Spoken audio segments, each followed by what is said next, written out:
لله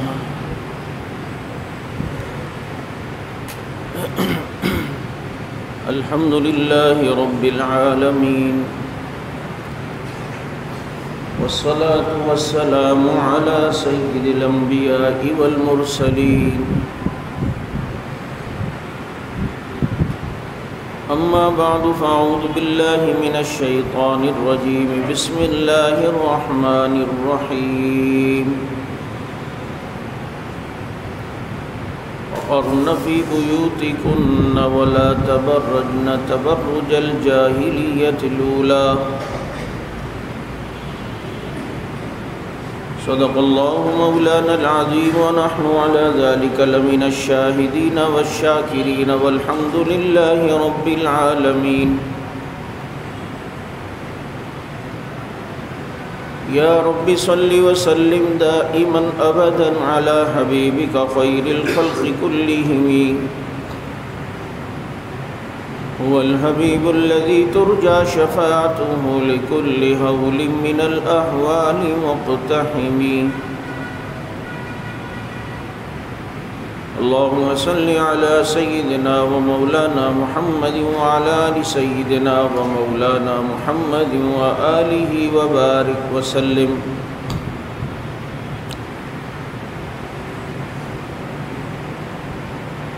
واجب الاحترام گرامی قدر سامعین، عزیز ساتھی اور محترم دوستوں اور معزز بزرگوں، اس پوری کائنات کا بنانے والا، اسے وجود دینے والا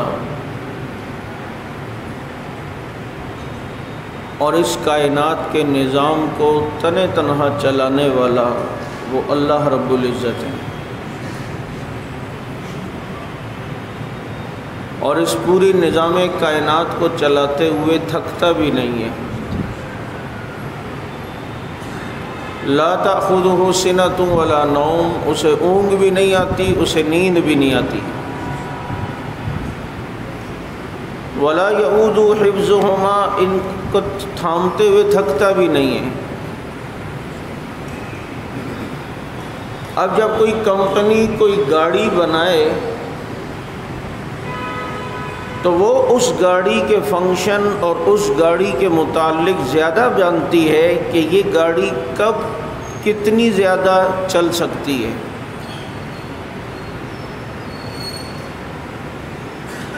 اور اس میں کیا احتیاط کی جائے تو یہ گاڑی اتنے عرصے چلے گی، اور کون سی بھی احتیاطیاں کی جائے تو گاڑی رک جائے گی۔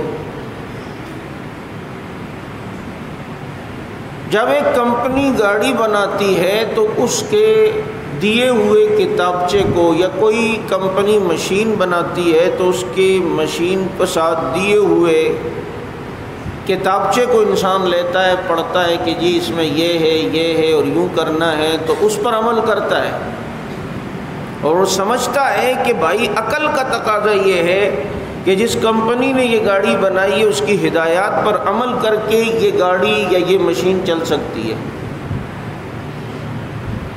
تو اس انسان کے جسم کی مشین کو بنانے والی ذات وہ اللہ رب العزت کی ذات ہے۔ تو اللہ بہتر جانتا ہے کہ کس بندے کے ساتھ کیا معاملہ کیا جائے۔ جو اس اللہ نے احکامات دیے ہیں وہ انسان کی بقا اور انسان کے فائدے کے لیے۔ اب یہ کون سی دانش مندی ہے کہ دنیا کی کوئی انسان، کوئی کمپنی، کوئی چیز مشین بنائے تو اس کی ہدایت پر چلنا تو عین عقل مندی ہے، فطرت کا تقاضا ہے، دانش مندی کی علامت ہے۔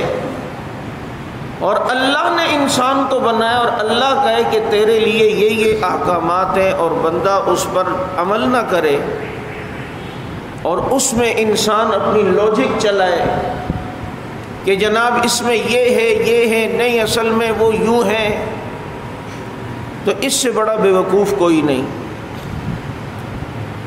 اللہ رب العزت نے مرد اور عورت یہ دو جنس بنائی۔ بعض احکامات مردوں کے لیے رکھے، بعض عورتوں کے لیے رکھے، بعض احکامات وہ جس میں دونوں مشترک رکھے، اس لیے کہ اللہ انسان کو بنانے والا، مرد عورت کو بنانے والا وہ زیادہ بہتر جانتا ہے کہ کس کی جسمانی ساخت کتنے بڑے حکم پر عمل پیرا ہونے کی متحمل ہے، کتنے بڑے حکم پر عمل پیرا ہونے کی متحمل نہیں ہے۔ اس لیے جہاد مردوں کے لیے کہا، اذان مرد دیتے ہیں عورتیں نہیں، نماز مرد پڑھاتی ہیں عورتیں نہیں۔ نیکی میں برابر رکھا کہ مرد سبحان اللہ بولے جتنا ثواب اس کو مل رہا ہے تو عورت سبحان اللہ کہے گی تو اس کو بھی اتنا ثواب ملے گا۔ مرد تلاوت کر رہا ہے اس کو جتنا ثواب ملے گا، عورت جتنی تلاوت کرے گی اس کو بھی اتنا ثواب ملے گا۔ ہاں الرجال قوامون علی النساء، اللہ نے مردوں کو عورتوں پر سردار بنایا ہے، بڑا بنایا ہے، ان کا سرپرست بنایا ہے، عورت کی دیکھ بھال کے لیے اس کا جو ہے وہ بڑا بنایا ہے۔ اور یہ ایک فطری اصول ہے۔ آپ شہد کی مکھیوں کے بارے میں تو بڑی حیرانگی سے پڑھتے ہیں کہ جی شہد کی جو مکھیاں ہوتی ہیں ان کے یہاں ایک رانی مکھی ہوتی ہے جس کے ماتحت ہو کے وہ سب چلتے ہیں، اور جناب اس نظام کو آج یہ جو دنیا کے اندر یہ جو کیا کہتے ہیں لبرل ٹائپ کا جو طبقہ ہے وہ بھی اس کو بڑا حیرانگی سے پڑھتا ہے اور بڑی جو ہے وہ خوشی سے لوگوں کے سامنے بیان کرتا ہے کہ دیکھو جی ڈسپلن ہے، اس ڈسپلن اور اس نظم و ضبط کے تحت ساتھ جو ہے یہ شہد والے کی مکھیاں رہتی ہیں۔ پھر چونٹیوں کی جب تحقیق کی بات آتی ہے تو جی چونٹیوں میں بھی ایک سردار ہوتا ہے جو باقاعدہ کوئی حکم نافذ کرتا ہے۔ وہاں تو آپ اس نظام اور سسٹم کو اچھی طریقے سے ماننے کے لیے تیار ہیں، اور یہاں جو اللہ ایک نظام دے کہ مرد کو اللہ نے عورت پر سردار بنایا ہے، اسے آج عورت کی حقوق تلفی کہا جاتا ہے۔ اسلام نے جتنا عورتوں کو حقوق دیے ہیں اتنا کوئی بھی نہیں دے سکتا۔ یہ گفتگو اس لیے کرنی پڑ رہی ہے، جیسا کہ آپ سوشل میڈیا کے ذریعے بھی دیکھ رہے ہیں کہ 8 مارچ کو دوبارہ ان موم بتی مافیا اور میرا جسم میری مرضی والی کوئی مارچ کرنا چاہ رہی ہیں کہ عورتوں کو آزادی دو، عورتوں کو آزادی دو، اور باقاعدہ سنیں کہ پریڈ کی شکل میں اور پوری ٹریننگ کر کے پریڈ کی شکل میں آ رہی ہیں کہ جی عورتوں کو آزادی دو۔ بھائی عورتیں اس ملک میں قید ہی کہاں ہیں؟ ذرا ان سے کوئی کہے آزادی کا مطلب تمہارے یہاں کیا ہے؟ یہ مطلب ہے کہ عورت کو یہاں پردے کا پابند نہ کیا جائے، تو یہاں عورت پردے کی کہاں پابند ہے؟ گو کہ یہ سارے آزادیاں اسلام کے منافی ہیں۔ لیکن اگر آپ کی متعلق بات کی جائے کہ جی عورت کو آزادی دو، کیا مطلب کہ پردے کا پابند نہیں؟ تو یہاں تو عورت بغیر پردے کے گھوم رہی ہے۔ کون سے پولیس والے یا سرکار یا حکومت ان کو زبردستی پردہ کرا رہی ہے؟ جناب عورت اپنی شادی پر آزاد ہے، تو یہاں قانون بنا ہوا ہے عورت کے لیے کہ عورت اپنی مرضی سے جہاں چاہے شادی کر سکتی ہے۔ اگر تمہاری آزادی کا یہ مطلب ہے کہ عورت کو باہر جاب کرنے دو، تو یہاں عورتیں جاب نہیں کر رہی، یہاں عورتیں نوکریاں نہیں کر رہی، یہاں عورتیں کام نہیں کر رہی۔ اگر تمہارا عورت کی آزادی کا یہ مطلب ہے کہ اسے تعلیم کے اندر چھوڑا جائے، کالجوں میں جائے، تو یہاں کالجوں میں تو جاتی ہے، کو ایجوکیشن سسٹم یہاں پر ہے، مرد عورت ایک ساتھ بیٹھ کر نظام جو ہے وہ تعلیم کا ستیہ ناش کیا ہے، لیکن عورت کو اس طرح کی بھی آزادی دی ہے۔ اگر تم کہتے ہو جو عورت کو بیوروکریسی میں آنے دیے جائے، سیاست میں آنے دیے جائے، انہیں بھی عہدے دیے جائیں، تو ہمارے ملک میں تو عورت پارلیمنٹ کی ممبر بھی ہے، عورت جناب قومی اسمبلی کے اندر بھی جاتی ہے، عورت سیاستدان بھی ہے، بلکہ ایک عورت یہاں کی وزیر اعظم بھی رہی، کوئی وزیر داخلہ بھی رہی ہے۔ تمہاری عورت کی آزادی سے متعلق کیا مطلب ہے؟ شاید جو ہم سمجھ رہے وہ یہ مطلب ہے کہ عورت کے جسم پر اب جو کپڑا مختصر رہ گیا ہے اس سے بھی اسے آزاد کرو، اس سے بھی اس کو چھٹکارا دلاؤ۔ شاید تم اب آگے یہ چل کے کہنا چاہتی ہو اگر یہ عورتوں کے حقوق کی بات کرنے والی، اگر یہ واقعی عورتوں کے حقوق کی بات کرتی تو آج وہ جو طوائفوں کے اڈے، وہ چکلے جہاں پر عورت کی عزت پامال ہوتی ہے، جہاں ایک ایک لڑکی کو 10 درندے نوچتے ہیں، یہ وہاں جا کر احتجاج کرتی، وہاں جا کر بینر لگاتی کہ عورت کی عزت پامال ہو چکی ہے، عورت کو حقوق دو، عورت کو کیوں درندگی کا نشانہ بنایا جا رہا ہے۔ لیکن ان عورتوں نے کبھی بھی ان جگہوں کا رخ نہیں کیا، نہ ان عورتوں کے اوپر ہونے والے ظلم کے خلاف کبھی احتجاج کیا۔ پتہ چلتا ہے یہ عورت کو اسی دہلیز پر لانا چاہتی ہیں، عورت کو اسی مقام پر لانا چاہتی ہیں جہاں وہ منڈی کے اندر بکے، جہاں اس ایک عورت کو دن میں کئی درندے نوچے۔ تم عورت کی یہ آزادی چاہتی ہو تو ایسی آزادی پہ خدا کی قسم لعنت ہے۔ باقی کون سی آزادی چاہیے؟ یہاں سارے حقوق تو ہیں، مشرف دور میں یہ آزادی بھی تو مل گئی۔ پہلے گرل فرینڈ بوائے فرینڈ کا چکر پولیس والے بھی روک لیتے تھے، نکاح نامہ دکھاؤ، اس چکر میں کتنی لے کر بھی نہیں جاتے تھے اپنی باجیوں کو۔ اس نے یہ قانون بھی ختم کر دیا، زنا بالرضا کا قانون بنا دیا کہ اگر کوئی خوشی سے بدکاری کرے یہ جرم نہیں، ریپ کرو زبردستی کرو تو یہ جرم ہے۔ اس لیے اب کوئی پولیس والا کسی سی یو ویو کے ساحل پر یا کسی پارک کے اندر بیٹھے ہوئے بینچ پر کسی جوڑے کو پوچھ بھی نہیں سکتا، اسے پتا ہے اگر پولیس والا پوچھے گا اس پولیس والے کی اپنی نوکری جائے گی۔ اور کون سی آزادی؟ اسلام نے حقوق دیے ہیں۔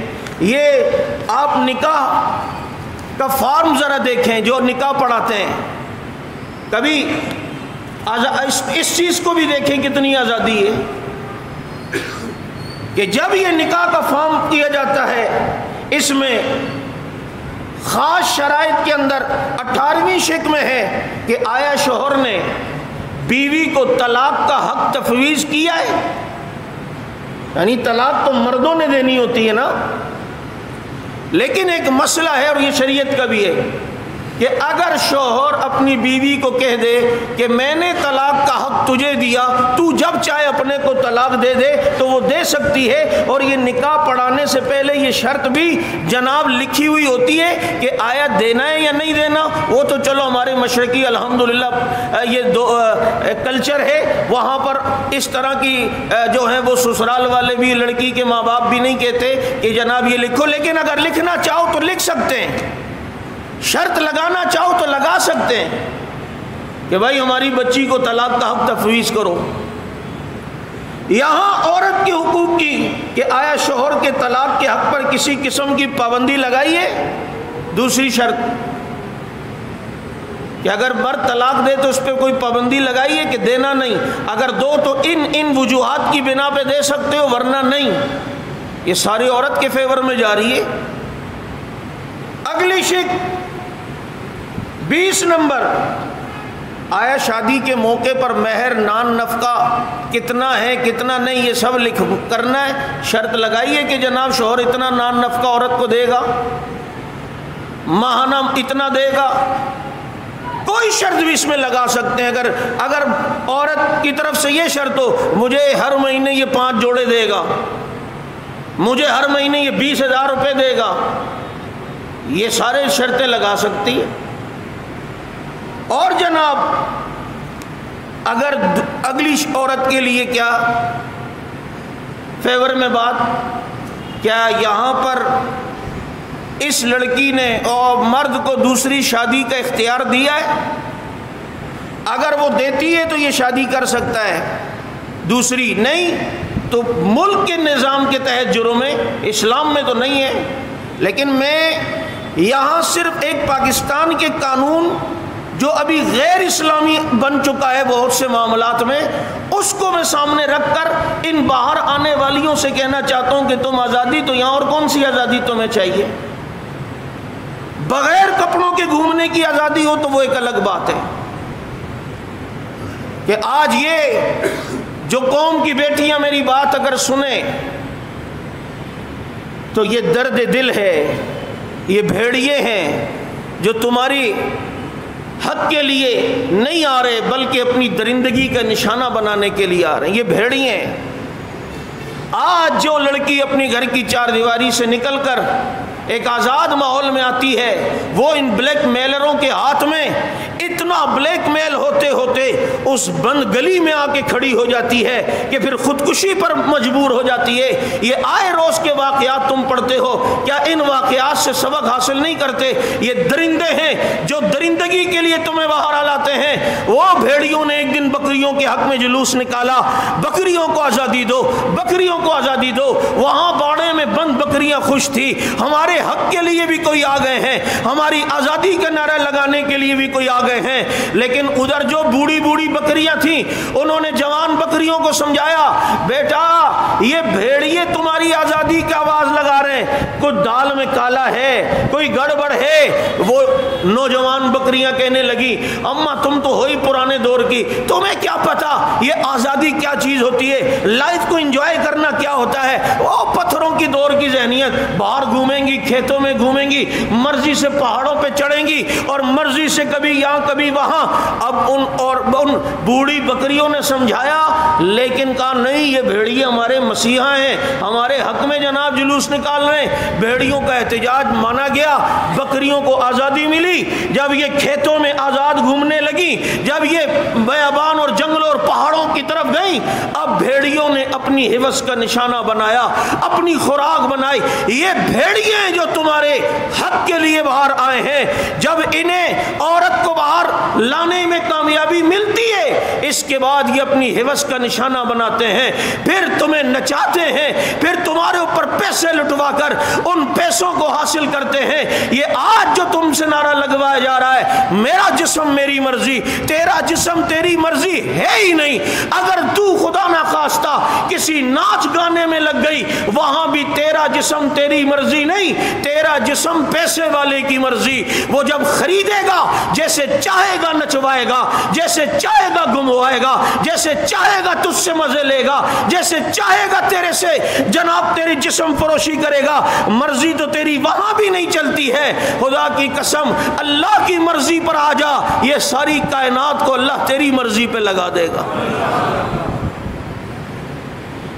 یہ آج عورت کو یوں باہر لانے کی کوشش ہو رہی ہے اور میں حیران ہوں ان دیوسوں پر. پتہ ہے دیوس شریعت میں کس کو کہتے ہیں؟ دیوس اس مرد کو کہتے ہیں جس کے ماتحت عورتیں فحاشی اور بے پردگی اختیار کریں اور یہ کچھ بھی نہ کہے, یہ دیوس ہے.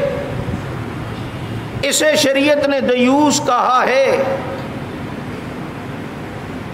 اب یہ جو آزادی کا جھانسا دے کر لاتے ہیں, ذرا سوچیں, یہ قوم کی بیٹیاں بھی اس بات کو سوچیں کہ اصل میں ہم چاہ رہے ہیں کہ ہم یورپ کی پیروی کریں, اور یہ آواز سب سے پہلے یورپ نے اٹھائی تھی کہ عورت گھر میں بیٹھنے کے لیے ہوتی ہے, عورت تو باہر آنے کے لیے, کام کرے وہ بھی کمائے. اب کمانے کے لیے عورت کو بھی آواز لگی, عورت بھی کمانے لگی. اب وہ بھی شام کے تھکی ہوئی آتی, یہ بھی شام سے تھکا ہوا تھا.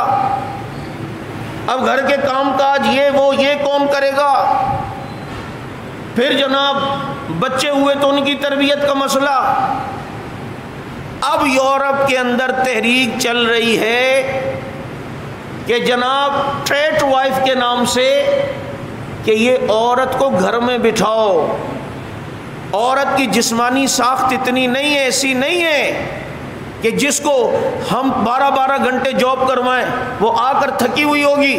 یہ کام مرد کرے, عورت کو گھر پہ بٹھاؤ تاکہ وہ بچوں کی اچھی تربیت کر سکے, گھر کی دیکھ بھال کر سکے. شوہر تھکا ہوا آئے تو اس کو مسکرا کر مل سکے. خاندانی محبت کا شیرازہ بکھر چکا ہے آج یورپی کلچر کی وجہ سے. اسی لیے وہ پریشان ہیں کہ ہم خاندانی بندھن میں واپس کب آئیں گے. باپ اور ماں کو تو یہ اولڈ سینٹروں میں بھیج چکے ہیں, بچوں کو تو یہ جناب ماسیوں اور یہ اسی طرح آیاؤں کے رحم و کرم پہ چھوڑ دیا ہے. اب ان کے خاندانی شیرازہ بکھر چکا ہے. اب یہ تحریک یورپ میں دوبارہ چل رہی ہے. عورت کو گھر میں بٹھاؤ, مرد کما کے لائے. یہی تو اسلام کہتا تھا, یہی تو ہمارے نبی کی شریعت تھی, یہی تو ہمارے نبی کی تعلیمات تھی. او بدبختو, تم یورپ کو دیکھ رہے ہو, یہ نہیں دیکھ رہے انہوں نے جہاں سے سفر کیا پھر اب وہ قوم کو واپس لا رہے ہیں. وہ اس تجربے کو کر کے آج پچھتا رہے ہیں. تم اس تجربے کو یہاں لا رہے ہو جس کو کر کے آج وہ پچھتا کر عورت کو واپس اپنے گھر کی زینت بنانا چاہتے ہیں. اور اب وہ پریشان ہو چکے ہیں, جس چیز پر عمل کر کے وہ پچھتا رہے ہیں آج قوم کی بیٹیاں اس کام کی طرف ابتدا کرنے جا رہی ہیں. پھر جی مساوات ہونی چاہیے, مرد عورت میں مساوات ہو ہی نہیں سکتی. اللہ نے مرد کو طاقتور بنایا, عورت کو کمزور بنایا. مساوات کہاں سے مساوات؟ برابری. مرد بچے پیدا نہیں کر سکتا, عورت کرتی ہے. یہ مساوات تو تمہارے یہاں بھی نہیں ہے. اگر یہ مساوات کی بات ہے تو یہ جو جہاز میں جو سفر کرتے نا, تو جو ایگزٹ سیٹ ہوتی ہے, ایمرجنسی ایگزٹ سیٹ, جہاں کوئی مسئلہ ہو جائے تو فوراً دروازہ کھل جائے. بعض جہازوں میں 8 دروازے ہوتے ہیں, ایمرجنسی کے بعض جہازوں میں 6. اس دروازے کے سیٹ پر کوئی لیڈیز نہیں بیٹھ سکتی, الاؤ نہیں ہے. اگر کسی کاؤنٹر پر کسی نے غلطی سے اس کو وہ ٹکٹ ایشو کیا تو اسٹیورڈ یا ایئر ہوسٹس آئے گی, وہ کہے گی میم سوری آپ یہاں نہیں بیٹھ سکتی, کیونکہ ایمرجنسی اگر ہو جائے تو عورت کا دل کمزور ہوتا ہے. ایسا نہ ہو وہ دروازہ کھولنے کے بجائے خود ہی بے ہوش ہو جائے اور لوگوں کے لیے مسئلہ بن جائے. وہاں عورت کو نہیں بیٹھنے دیا جاتا. یہ کئی بار تو ہم نے جہازوں میں دیکھا ہے کہ اگر جناب کوئی آ کے بیٹھ جائے, عورت اس کو ایگزٹ سیٹ سے ہٹا دیتے ہیں. یہاں لیڈیز الاؤ نہیں ہے. مساوات تو تمہارے یہاں بھی بہت ساری چیزوں میں نہیں ہے. اسی چیز کو تو اسلام نے بتایا تھا. یہی چیز تو اسلام بتا رہا ہے. ایسی بہت بے شمار مثالیں. لیکن آج اس آزادی کا جھانسا دے کر عورت کو اسی جسم فروشی کی طرف لایا جا رہا ہے. اگر یہ ان عورتوں کے حقوق کی اتنی بڑی ٹھیکیدار ہوتی تو لال مسجد کی بچیوں کے لیے بھی یہ آواز اٹھاتی یا نہیں؟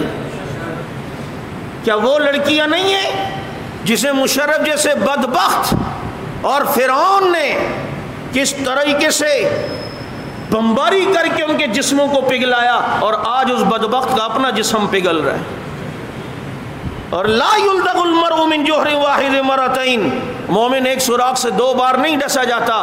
تم وہی والا کام دوبارہ وہاں کرنے لگے ہو. بڑی مشکل سے پاکستان کے حالات صحیح ہوئے ہیں, کوئی امن کے دھارے میں آیا ہے, تم پھر وہ چیز کر کے دوبارہ جذباتیت کو اٹھا رہے ہو, دوبارہ لوگوں کو جو ہے وہ مجبور کر رہے ہو کہ جو وہ نوجوان نسل جو طیش میں آئے اور پھر خدا نخواستہ ملک بد امنی کا شکار ہو. کوئی عقل کے فیصلے بھی ہونے چاہیے, کوئی دماغ سے بھی سوچنا چاہیے.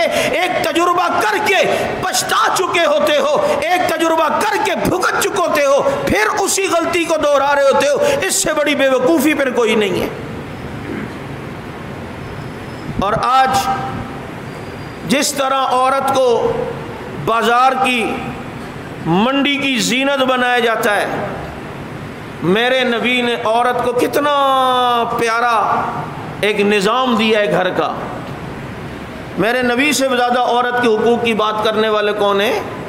یہ تو بازاروں کی منڈیوں میں بکتی تھی عورت, اسے تو وراثت نہیں ملتی تھی. یہ تو غلام تھی, مردوں کی غلام تھی. اور آج یہ مرد بیوی شوہر کی غلام نہیں ہے, بلکہ اسلام نے اسے پیار کا بندھن سکھایا ہے, محبتیں سکھائی ہیں. اور پھر جو یہ لوگ کہتے ہیں کہ جناب عورت یہ کیا مرد کی غلامی کے لیے, یہ کوئی بات ہے؟ الرجال قوامون علی النساء, یہ مرد عورتوں پر سردار ہے, تو یہ مرد سردار ہے, عورت اس کی غلام ہے. بھائی غلام شلام نہیں ہے, ایک سسٹم ہے، نظام ہے، اس کے تحت چلنا ہے۔ اگر سارے ہی وزیر اعظم بن کے بیٹھ جائیں، جب بات اسلام کی آتی ہے نا تو وہاں ان کو مساوات یاد آتا ہے کہ جی اسلام نے مساوات۔ تو اگر اسلام نے مساوات کا درس دیا، اس سے یہ مطلب ہے سب کو برابری کے حقوق، تو مجھے بھی وزیر اعلیٰ بناؤ، نہ اس کو بھی وزیر اعلیٰ بناؤ۔ یہ کیا بات ہے، ایک وزیر اعلیٰ ہے دوسرا نہیں ہے، ایک وزیر اعظم ہے دوسرا نہیں ہے؟ کہتے نہیں، وہ ایک سسٹم کو چلانا ہوتا ہے۔ ایکچولی بات یہ، وہ ایک نظام کو ایکچولی کا بچہ، وہاں تجھے ایکچولی اور نظام یاد آتا ہے؟ تو یہاں بھی تو اللہ نے انسان کو بنایا ہے، اس کا نظام ہے، زندگی کیسے اچھا گزرے، اس کے لیے اس کائنات کے رب نے کچھ اصول بتائیں، اور جو ان اصولوں پہ چلتا ہے، ذرا ان کے گھروں کو جا کر دیکھو، اللہ نے دنیا میں ان کے گھروں کو جنت بنایا ہوا ہے۔ جاؤ، آج یہ یورپ کے انگریز کیوں مسلمان ہو رہے ہیں؟ فرانس میں اسلام دوسرا مذہب کیوں بن رہا ہے؟ وہ وہاں یورپ میں رہ کر مسلمانوں کا فیملی سسٹم دیکھ کر حیران ہوتے ہیں، یار کتنی محبت ہے۔ اندر سے شوہر کوڑا ہوتا ہے، ٹھیک ہے کرسچن عیسائی ہے، غیرت ہر مرد کے اندر اللہ نے رکھی ہے۔ جب وہ دیکھتا ہے کہ بیوی بوائے فرینڈ کے ساتھ گھوم رہی ہے، اندر سے یہ کوڑا ہوتا ہے، لیکن نظام کے تحت کچھ بول نہیں سکتا۔ لیکن جب وہ اسلامی زندگی اور وہاں کے مسلمانوں کی زندگی کو اور فیملی سسٹم کو دیکھتا ہے کہ بیوی اگر شوہر کی ہے تو وہ شوہر کی ہو کے رہتی ہے، بچے اپنے ماں باپ کے مان کے چلتے ہیں، وہاں تو وہ اپنے بچوں کو تھپڑ نہیں مار سکتے، ماریں گے تو وہ جا کر فوراً تھانے کے ذریعے باپ کو جیل کروائے گا۔ اس لیے تو بچہ جو کرے، شراب پیے، گرل فرینڈ رکھے، پوری رات جو بھی کرے، باپ اسے سمجھا سکتا ہے، مار نہیں سکتا۔ تو اب جو یہ بات کہ عورت یہ مرد کی غلام ہے، اچھا چلو اسی پوائنٹ آف ویو سے اگر آپ دیکھ لیں، اسی زاویے سے آپ دیکھیں کہ آج یہ کہا جاتا ہے کہ یہ ہم کھانا نہیں گرم کریں گی، ہم مرد کے غلام نہیں ہیں۔ تو اگر اللہ نے اس عورت کو ایک مرد کا غلام بنایا، مثال کے طور پر ماتحت بنایا، غلام تم کہتے ہو، اگر اللہ نے اس عورت کو ایک مرد کا غلام بنایا ہے، تو اس عورت کے اگر 6 بیٹے ہوں تو اللہ نے 6 مردوں کو بھی تو اس عورت کا غلام بنایا ہے۔ اگر اس عورت کے 8 بیٹے ہوں تو ان 8 مردوں کو بھی تو عورت کا غلام بنایا ہے، وہ اس کی اولاد ہے۔ یہ ماں اس بچوں کو کہے گی بیٹھنا پڑے گا، کھڑے ہونا پڑے گا، یہ نہیں کرو نہیں کرنا پڑے گا۔ بچوں کو جو مرد ہیں، 8 مرد ہیں، اس کی اولاد ہیں، بچے ہیں، تو اس عورت کو بھی تو بادشاہ اور سردار ان 8 مردوں پہ بنایا ہے۔ تو اگر ایک عورت کو ایک مرد کے ماتحت رکھا تو کتنے مردوں کو اللہ نے عورت کے ماتحت رکھا ہے؟ پھر اس کے پوتے ہوں، نواسے ہوں، وہ بھی تو مرد کی جنس میں سے ہے۔ تو مجھے بتائیں، وہ پوتے نواسے سب کو کہا گیا اپنی دادی کی عزت کرنا، اس کا بات ماننی ہے، اپنی نانی کی عزت کرنی، اس کی بات ماننی۔ ابے بھائی، ایک کے اوپر رو رہے ہو کہ ایک عورت کو مرد کا غلام، تمہیں ایک کا غلام بنایا ہے، تو کتنوں کو تمہارے بھی تو غلام بنا دیے۔ پوتے نواسے اگر مثال کے طور پہ ماشاءاللہ پٹھانوں اور بنگالیوں کی فیملی ہے، وہ تو 2-2 3-3 ٹیمیں تیار ہیں، تو 24 مردوں کو اس عورت کا غلام بنایا ہے۔ کوئی دماغ سے کام لو، اسلام کو سمجھو۔ اسلام پر آج اعتراض ہوتا ہے کہ یہ ہو گیا اور وہ ہو گیا اور یہ نظام یوں ہو گیا، اور جناب اسلام نے یوں ہمارے حقوق جو ہیں وہ پامال کیے، اللہ معاف کرے۔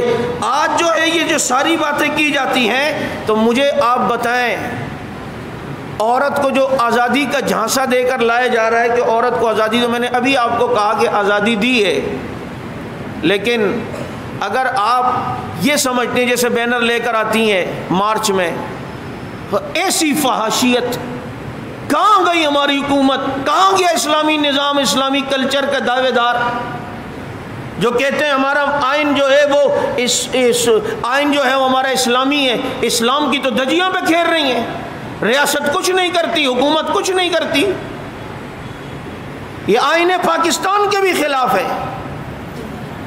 کہ جس بینرز کو دیکھ کے آدمی کو شرم آتی ہے. میرا جسم میری مرضی، کھانا تم پکاؤ، بستر میں گرم کر لوں گی، اور جناب ہم جو ہیں وہ اس لیے نہیں ہیں، بچے پیدا کرنے کی مشین نہیں ہے، اور کبھی پتہ نہیں کیا کیا ایسی فحاشی کے میں یہاں بول نہیں سکتا ہوں.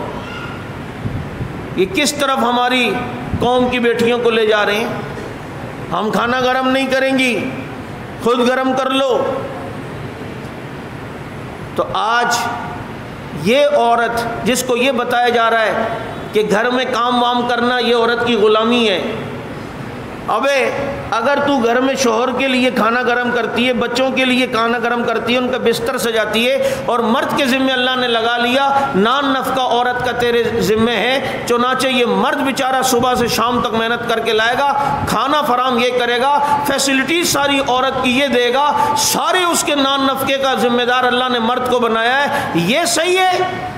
یا آپ کہتے ہیں عورت کو باہر آنے دو، تو باہر آ کے کیا بنے گی؟ ایئر ہوسٹس، نرس، ڈاکٹر، یا جو ہوٹلز کے اندر جو ہوتی ہیں کیا کہتے ہیں لڑکیاں کام کرتی ہیں. اب پوری دنیا کا اگر سروے کریں، آٹے میں نمک سے بھی کم جو ہیں عورتیں صدر یا وزیر اعظم ہیں.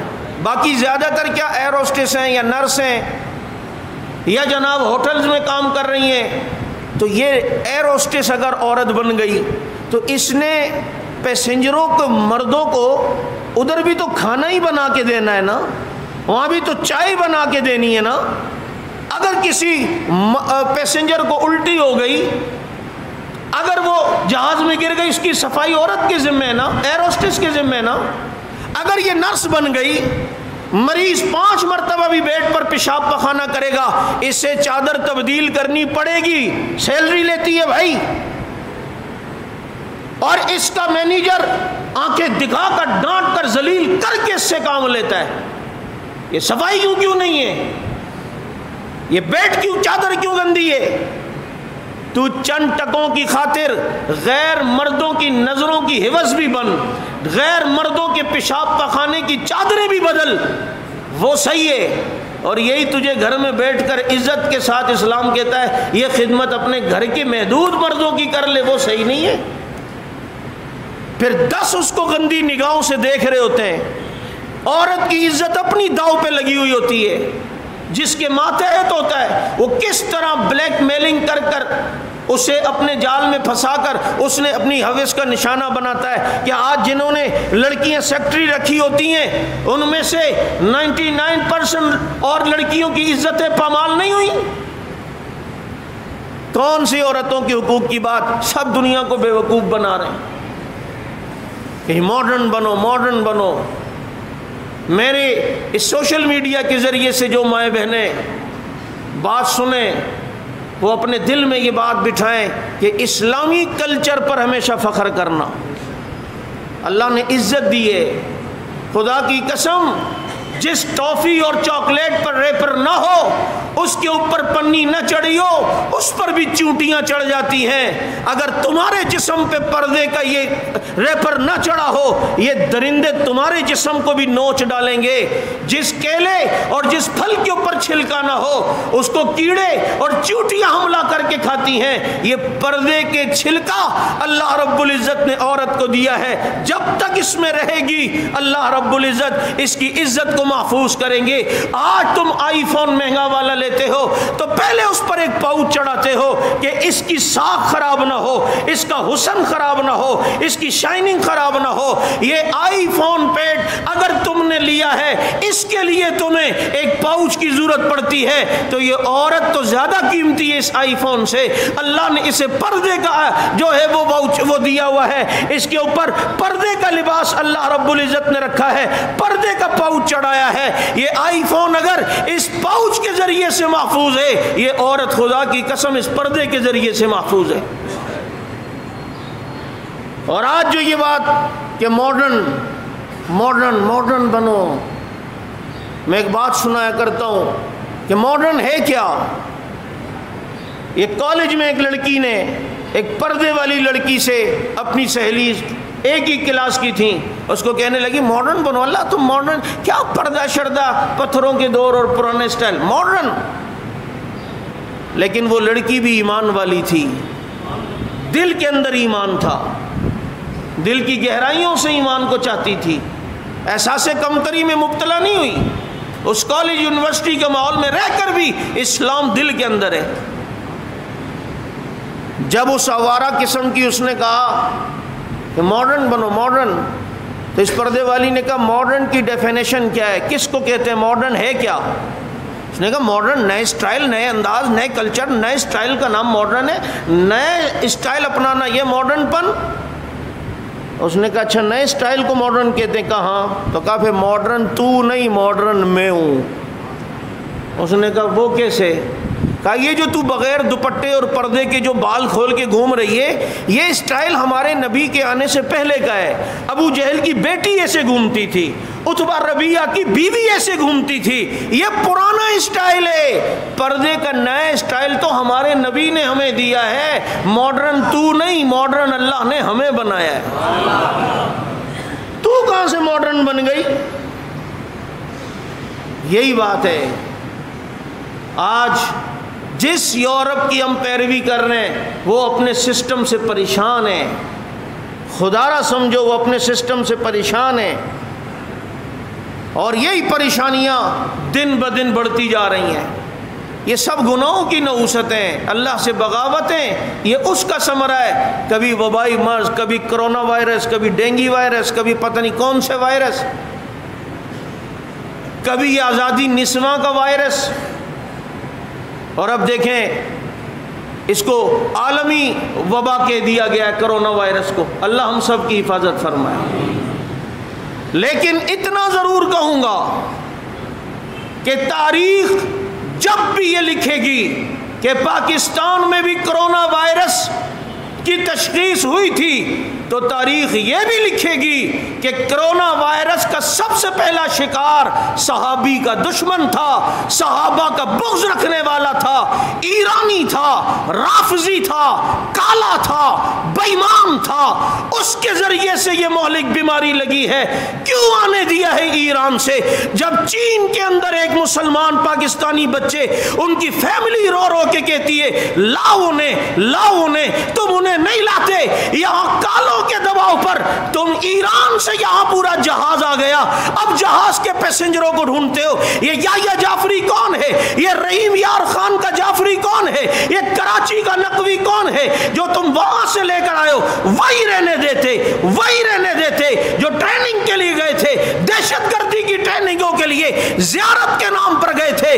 اب وہاں سے پہلے دہشت گردی لائے، فرقہ واریت ایران سے آتی تھی، اب مولک بیماری کرونا وائرس یہاں لا رہے ہیں. کیوں آنے دیا؟ جب چائنا سے اسٹوڈنٹس نہیں آ سکتے تو تم نے انہیں اتنا سر پہ بٹھایا ہے، انہیں بھی وہیں رہنے دیتے.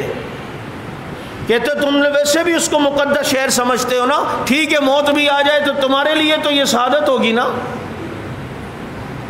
تو آج یہ ایران کے رستے سے یہ بیماریاں یہاں آ رہی ہیں، اور اب انہیں پریشانی ہوئی کہ وہ اس فلائٹ سے آیا تھا. اب اس فلائٹ کے تمام پیسنجروں کو سرچ کرو کون کون تھا، انہیں بھی لاؤ چیک کرو وائرس ان کو تو نہیں ہو گیا. یہ وبائی مرض اچھا پھر اس میں بھی دیکھو یورپ کے پیچھے چلنے والوں، یہ پالیسی اور یہ حفاظتی تدابیر ہمارے نبی نے ہمیں دی ہے کہ جہاں وبائی مرض پھیل جائے وہاں جاؤ نہیں اور وہاں سے کوئی نکلے نہیں. تم آج اس پر عمل کر رہے ہو، اور میں آپ کو یہ بتاتا جاؤں کہ یہ چونکہ ایک مہلک بیماری ہے، کچھ نہیں پتا کیا ہو جائے، اللہ ہم سب کی حفاظت فرمائے. لیکن ایک تو احتیاطی تدابیر ہیں، وہ بروئے کار لاؤ. دوسرا، نیت کر لو کہ ہم نے کسی کی مجبوریوں سے ناجائز فائدہ نہیں اٹھانا. جیسے ابھی سے بہت سے لوگوں نے ماسک کی ذخیرہ اندوزی کر لی کہ وہ 150 روپے میں بکنے والا ماسک کا ایک پیکٹ اب 2,000 روپے میں بک رہا ہے. کچھ تو اللہ سے ڈرو. تم مخلوق کے لیے آسانی کرو گے، اللہ تمہارے لیے آسانی کرے گا۔ 3 کام آپ دعائیں اہتمام کرو، ایک تو استغفار کی کثرت ہو، پوری قوم توبہ کرے اللہ سے۔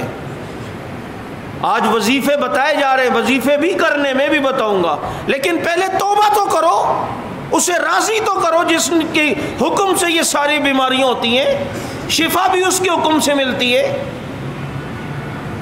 آج ہم دین پر مرنے کے لیے تیار ہیں لیکن دین کے مطابق جینے کے لیے تیار نہیں ہیں۔ تو سب سے پہلے توبہ کرو۔ دوسرا، دعاؤں کا جو صبح شام اللہ کے نبی نے بتائی ہیں ان کا اہتمام کرو، ان میں خاص کر بسم اللہ الذی لا یضر مع اسمہ شیء فی الارض ولا فی السماء وہو السمیع العلیم، صبح شام 3 بار اس کو ضرور پڑھو، انشاءاللہ کچھ بھی نہیں ہوگا، یقین سے پڑھو۔ اور تیسری چیز، جب کسی کو کوئی آفت اور مصیبت میں آدمی دیکھے، حدیث میں آتا ہے یہ دعا پڑھ لو، اللہ تمہیں اس آفت سے بچائے گا۔ الحمدللہ الذی عافانی مما ابتلاک بہ وفضلنی علی کثیر ممن خلق تفضیلا، اس کو بھی پڑھو۔ کبھی اللہ نہ کرے کسی کا ایکسیڈنٹ دیکھ لیا، فوراً یہ دعا پڑھ لو، اللہ تمہیں ایکسیڈنٹ سے بچائے گا۔ کسی کو پتہ چلا جس کو کینسر ہو گیا ہے، فوراً یہ دعا پڑھ لو، اللہ تمہیں کینسر سے بچائے گا۔ پتہ چلی فلاں کو کرونا ہو گیا ہے، تم یہ دعا پڑھ لو، اللہ تمہیں اس بیماری سے بچائے گا۔ الحمدللہ الذی عافانی مما ابتلاک بہ وفضلنی علی کثیر ممن خلق تفضیلا۔ ان چیزوں کا اہتمام کرو، ان دعاؤں کے اوپر یقین کرو کہ ہمارے نبی نے جو بتایا خدا کی قسم وہ سچ ہے۔